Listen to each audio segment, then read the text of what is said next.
में स्वागत। Thank you. नव वर्ष की शुभकामनाएं और साथ ही आने पर मालूम पड़ा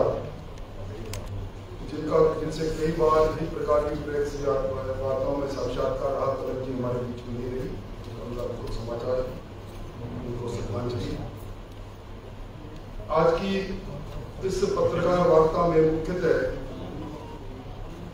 इस चुनावी वर्ष में जब आचार संहिता मात्र 7 महीने दूर है, भारतीय जनता पार्टी ने जो जन आक्रोश अभियान प्रारंभ किया था, जिसके पहले चरण के अंदर जन आक्रोश यात्राएं बूथ तक गई, सरकार के विरुद्ध में आम जन की शिकायतों को इंद्राज करके पेटिका में हमने एकत्रित किया। फिर विधानसभा सत्र पर विधानसभा के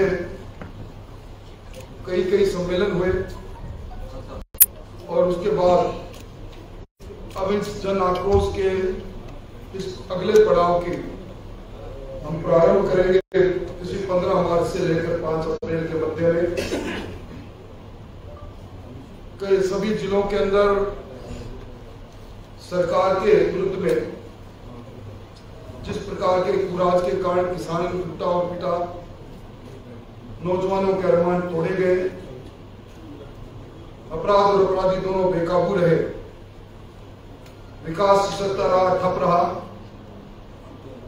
बिजली और पानी की कटौती से आम आदमी परेशान रहा, शहर अंधेरे में डूबे रहे और सरकार संस्थागत भ्रष्टाचार में लगी रही, माफियों का शासन रहा और इस लूट और झूठ की सरकार के खिलाफ अब हम इस अप्रैल माह में 15 मार्च से 5 अप्रैल के मध्य राजस्थान के सारे जिला मुख्यालयों पर जिला कलेक्ट्रेट का घेराव करेंगे।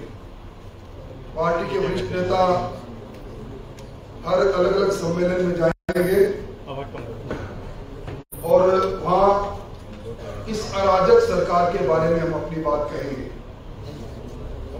अभी इस सरकार का अंतिम बजट सत्र कल समाप्त हुआ है। ये राजस्थान के इतिहास में पहला मौका है जब कोई सत्तारूढ़ दल अपने सत्र में विधायक दल की बैठक नहीं बुला पाए। पिछले 25 सितंबर को कांग्रेस विधायक दल की बैठक में जो त्यागपत्र देने का नाटक हुआ और कांग्रेस के आलाकमानों के दूत का अपमान हुआ और इस पूरे प्रकरण में मामला उच्च न्यायालय में चला गया और इस डर से सरकार अपने अंतर्विरोध के कारण से बिना विधायक दल की मीटिंग किए, वरना वर्षों से हमने परंपरा को देखा है विधायक दल की बैठक बजट सत्र से पहले होती है।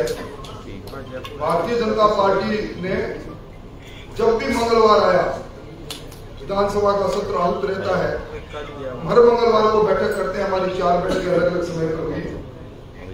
अब सरकार के पूर्व उप मुख्यमंत्री और कांग्रेस के संगठन के मुखिया रहे सचिन पायलट भी मांग करने लगे कि विधायक दल की बैठक होनी चाहिए। अभी सरकार ने 19 जिलों का गठन किया। इन 19 जिलों के गठन के लिए राम लुवाया आयोग बनाया। राम लुवाया आयोग की अंतिम रिपोर्ट पर सरकार ने राजनीतिक दृष्टि से बिना प्रशासनिक वैधानिकता को पूरा किए ये पहली बार 19 जिलों की घोषणा हुई है। लैंड रेवेन्यू एक्ट बना 1956 का, उसमें सरकार को सेक्शन 15 में जिला बनाने का अधिकार तो है, पर जिला तब घोषित किया जाएगा जब लैंड रेवेन्यू एक्ट 1956 की धारा 15(5) में जिले की सीमाओं का निर्धारण हो। ये पहला मौका है, जिलों की सीमाओं का पता नहीं और अभी भी कुचामन और डीडवाना दोनों जगह पर इस बात के लिए चर्चाएं चल रही है कुचामन जिला बनेगा या डीडवाना जिला बनेगा।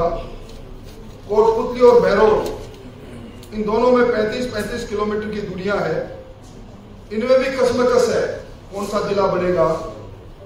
अब पर्यटक ये पूछता है कि राजस्थान की राजधानी किस जिले में है। जयपुर और जोधपुर जिला एक शहर के 2 टुकड़े बनाकर 2 जिलों को करना ये पहले कभी नहीं हुआ।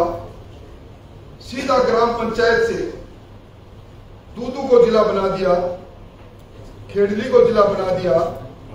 मैं समझता हूं कि अपने खत्म हो चुके जन आधार को ढूंढने की ये कोशिश भी है और आज इसके विरुद्ध में 1-2 जगह नहीं, राजस्थान के अंदर आज की तारीख में 7 अलग अलग शहर बंद हुए हैं। सुजानगढ़ तो लगातार तीसरे दिन बंद है। एक तरह से इस पुनर्गठन के साथ राज्य के अंदर वैमनस्यता का वातावरण बनाने का काम इस सरकार ने किया। ये पहली बार हुआ कि राजस्थान के अंदर चिकित्सक जैसे प्रबुद्ध वर्ग पर लाठीचार्ज हुआ। 2 बार लाठीचार्ज हुआ और सरकार ने, कल भी हमने कहा, आप अपनी संस्थाओं को, हमारी प्रीमियर संस्थाएं हैं, हमारे मेडिकल कॉलेज, वहां शिशुओं को कुत्ता उठा ले जाए, ब्लड बैंक से कुत्ता खून पी जाए, सोई हुई महिला की पलक उतर जाए आईसीयू के अंदर, अनेकों उदाहरण। हमने कहा था पहले अपने इस आधारभूत संरचनाओं को मजबूत करें। फैकल्टी है नहीं, मेडिकल कॉलेज जितने भी खोले गए हैं उसमें एक टोपी दूसरे पर इंस्पेक्शन आता है तो पूर्ति करने का काम करते हैं। और मैं कह सकता हूं कि जो स्टेक होल्डर है, आज जो चिरंजीवी योजना है उसमें 60% क्लेम प्राइवेट निजी हॉस्पिटल के हैं। निजी हॉस्पिटल आज लगातार तीसरे दिन बंद है। राजस्थान के अंदर 22,000 आईसीयू के बेड हैं सघन चिकित्सा के, उसमें अधिकांश समय पर 15,000 से ज्यादा लोग भर्ती रहते हैं। आज लोगों उनका जीवन संकट में है। सरकार वार्ता नहीं करना चाहती और इसलिए अराजकता का माहौल बना हुआ है। आज 1 महीने 2 दिन के बाद पहली बार 800 कोर्ट खुले हैं। जिस एडवोकेट प्रोटेक्शन एक्ट का वादा जन घोषणा पत्र में किया, सरकार ने उसको किया नहीं। और सरकार तब करती है जब दबाव पड़ता है। जितने जिलों का गठन है, मेरा सरकार पर आरोप है, जिस भी मंत्री ने या जिस भी विधायक ने ये धमकी दी कि मैं त्यागपत्र दे दूंगा, उसका जिला बना। और उसी कारण से आज कांग्रेस के आधा दर्जन से ज्यादा विधायकों ने मुख्यमंत्री जी को अलग अलग समय में चेतावनी दी है। अंतर्द्वंद में फंसी हुई सरकार, और इस सरकार का असली चेहरा तब सामने आ गया। ईआरसीपी के नाम पर मुख्यमंत्री जी ने कई सम्मेलन किए और सदन के अंदर राज्यपाल के अभिभाषण में उनके मुख से कहला दिया कि हम ईआरसीपी का प्रोजेक्ट पूरा तो करेंगे, पर 2051 तक इस प्रोजेक्ट को पूरा करेंगे। ये इनकी कथनी और करनी के अंतर को दिखाता है। ईआरसीपी में पिछले बार इन्होंने 9,600 करोड़ की घोषणाएं की थी और अब तक उसमें से 1,200 करोड़ रुपए खर्च हुए हैं। यानी समझबाग दिखाकर अपने वोटों को लूटने की कोशिश कर रहे हैं। इसी सरकार ने जवाबदेह कानून लाने का वादा किया था, सत्र पूरा निकल गया, जवाबदेह कानून नहीं आया।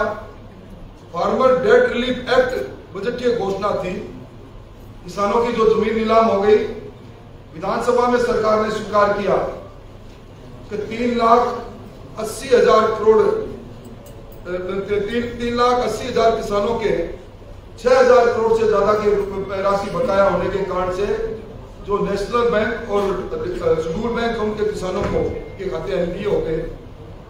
सरकार खुद स्वीकार कर रही है, पर सरकार कह रही है वन टाइम सेटलमेंट के लिए 90% पैसा बैंक दे, 10% पैसा हम देने को तैयार हैं। तो इस सरकार को वो किसान पूछ रहा है जिसकी जमीन नीलाम हो रही है और जिसको सरकार ने इस फार्मर डेट रिलीफ एक्ट के माध्यम से ये कहने की कोशिश की जमीन नीलाम नहीं होगी, वो किसान की जमीन को रोक नहीं पाएंगे, क्योंकि रोडा एक्ट में प्रावधान किया है, सेक्शन 14 में 1974 का एक्ट है कि अगर किसान डिफॉल्टर होता है, उसका खाता एनपीए होता है और उसकी जमीन मॉर्गेज है तो उसकी जमीन नीलाम होगी। इसलिए इस सरकार की कितनी और करनी में बड़ा अंतर है। और एक दूसरा, मुख्यमंत्री जी कहते हैं कि अब पूरे देश में ओल्ड पेंशन स्कीम लागू करनी पड़ेगी। ओल्ड पेंशन स्कीम के हम विरोधी नहीं है, पर मुख्यमंत्री जी ने एक फैसला किया था कि जो 42,000 करोड़ रुपया जो कर्मचारियों के अंशदान और सरकार के अंशदान का PFRDA फंड के अंदर पड़ा है, जिसके लिए केंद्र सरकार ने कह दिया ये पैसा जो PFRDA एक्ट बना है 2015 का 2013 का, जिसके रूल 2015 में बने हैं, उसके अनुसार रिफंडेबल नहीं है।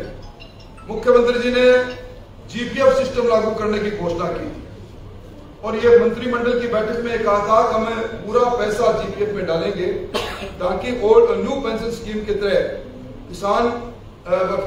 कर्मचारी अपना पैसा इसमें जरूरत पर विड्रॉ कर सके। 25% पैसा कभी भी अपना दिए पैसे का विड्रॉ कर सकता है। आज एक पैसा उसको कर्मचारी को नहीं मिल रहा है। सरकार को चाहिए, सरकार की वित्तीय हालत चाहे कैसी भी हो, सरकार ने जब ओल्ड पेंशन स्कीम लागू की है तो GPF के अंदर ये पैसा अपने स्वयं के संसाधनों से सरकार डाले, ये भी मैं निवेदन करना चाहूंगा। और ये पहली सरकार है, इस बार CAG की जो रिपोर्ट आई है, CAG की रिपोर्ट में ये कहा है कि ये सरकार 143 दिन OD में गई है। सरकार की माली हालत बहुत खराब है। सरकार कोई भी किसी भी हालत में अपने की भी घोषणाओं को पूरा नहीं कर पाएगी। और सरकार ने अभी इसी में 5 पंचायत समितियों के घोषणा की है, नारायणपुर, सिद्धमुख, आदा और नारायणपुर, बानसूर, सिद्धमुख, चूरू और हादा बीकानेर, इन 4 को किया है। ये नियम बने हुए पंचायत राज एक्ट के, उसके अनुसार जब तक 1 महीने का नोटिफिकेशन नहीं हो और कलेक्टर उसमें ऑब्जेक्शन इनवाइट नहीं कर रहे, तब तक ना तो नई पंचायत बन सकती ना पंचायत समिति बन सकती। और इसी प्रकार जो मैंने कहा लैंड रेवेन्यू एक्ट में जब तक जिले की सीमाएं निर्धारित नहीं हो, नए जिलों की घोषणा नहीं की जा सकती। इन सबको धत्ता बताकर इस प्रकार का काम कर रहे हैं, ये सरकार के गले की फांस बनेगी। हम इन सारे मुद्दों सहित अनेक मुद्दों को लेकर, कानून व्यवस्था के मुद्दों को लेकर हम जनता के बीच में जाएंगे। अब भारतीय जनता पार्टी ने अब सदन और सड़क दोनों की लड़ाई प्रारंभ कर रखी है। हम 16 मार्च से हमारा चालू हुआ था, अब 27 तारीख को जैसलमेर में, 26 तारीख को बारा, 21 तारीख को इस महीने में अलवर में, तीनों जिला कलेक्टर का हजारों लोगों के साथ हम घेराव करेंगे। इसके बाद आगे के कार्यक्रम बढ़ेंगे और अब भारतीय जनता पार्टी इस सरकार को निपटने के लिए जन संघर्ष करने का आज ऐलान करती है नए साल पर। अब चुनाव तक हमारा ये संघर्ष किसी न किसी जिले में, राजस्थान के किसी न किसी भाग में जारी रहेगा और हम इस सरकार को पुनः टिकाएंगे। और सरकार अब कांग्रेस अपनी सबसे बड़ी हार की ओर बढ़ चुकी है, सरकार की बड़ी हार होगी। मोटे तौर पर मुझे इतना ही निवेदन करना था,